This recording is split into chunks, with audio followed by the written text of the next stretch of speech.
Alright y'all, today I will be showing y'all how to tune your carburetor on your Chinese pit bike. Most of y'all is here, y'all clicked on this video because y'all have a Chinese pit bike. Now, this video is recommended for the Chinese pit bike owners only.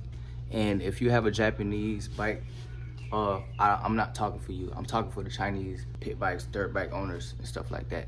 Alright, so to get into the video, tuning my carb, I ran into a whole bunch of issues. I've been trying to figure out why my carb wasn't running on my bike. After a whole bunch of back and forth with Google, AI, Reddit, stuff like that, I was just trying to figure out why I couldn't tune my carb perfectly or whatever. It just had like a weird bog, like it was just like overly bogging, like like it was just like, you know, if I fully rev it, if I didn't find that proper tune with the air fuel screw, when I fully rev it, like I could tune it certain ways where it'll run smooth, but eventually it'll start like bogging out and stuff like that. So what I realized was most of us, we overlook the fact that we have a Chinese dirt bike. It's a Chinese dirt bike. Think about it. If you're going through the issues I was going through, you should understand. At this point, I stopped looking at Google and I just started using my own brain. All right, so basically, right, if you have a Chinese dirt bike, that means your dirt bike is less powered than a normal dirt bike CC that will be on the market. Like say if you have a 125 CC, it's not gonna have the same power as a Yamaha YZ 125 or something like that, feel me? So basically, you gotta use your head and think about what jetting would actually fit your bike, because it's underpowered versus what Google has documented. If you're searching on Google trying to find out what jetting fits your 150, but basically what I was saying was, if you're on Google or you're talking to AI or whoever, you're trying to figure out what proper jetting fit your Chinese dirt bike, you got to think about the fact that you have less power than the actual 150cc. I have a 150cc RXF Apollo dirt bike. It's not the same 150 as a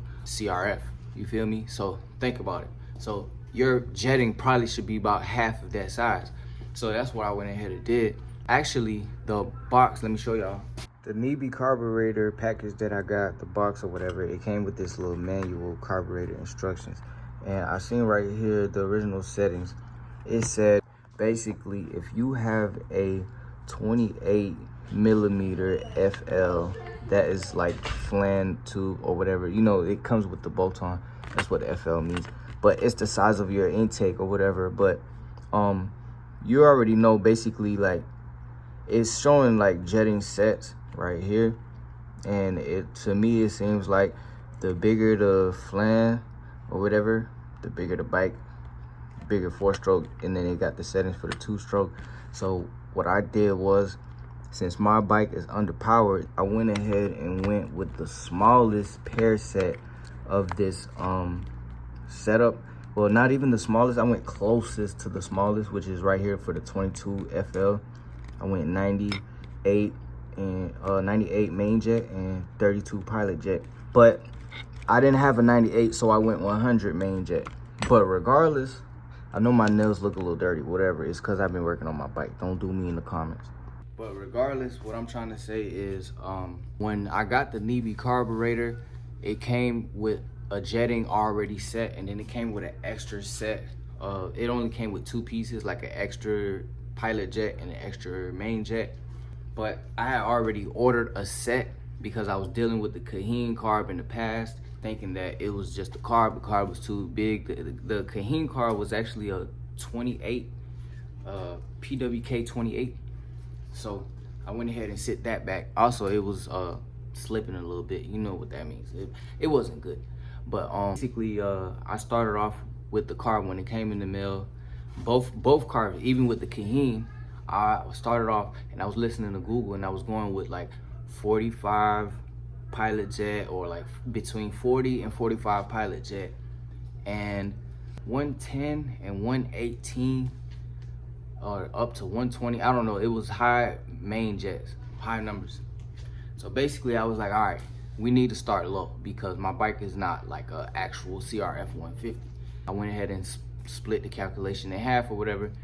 As soon as I put in the 100 main jet and the 32 pilot jet, the bike was taking off. I'm not even gonna lie to you. So that's my advice, and I hope this help anybody who has a Chinese dirt bike, like I said. But don't forget to like, comment, subscribe, you feel me? I'm building my channel, trying to get it up. Y'all go ahead and stay tuned with what I got going on and stuff. I'm glad I really kind of figured out the carburetor issue. Basically, if you have a Chinese pit bike, you should not be following the jetting settings that goes on a Japanese 150 or like a Japanese 250, like an actual Japanese dirt bike. You should be splitting that setting in half, if you get where I'm trying to say. So basically, I'm still testing out main jets. I'm trying to figure out, I might order a 98 to see.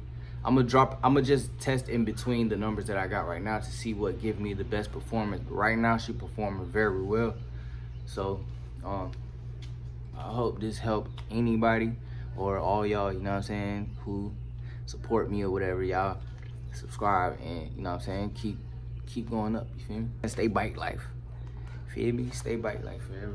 Actually, before we end the video, I'm about to give y'all a nice little cold start just so y'all can see how she sound with the nibbi carburetor.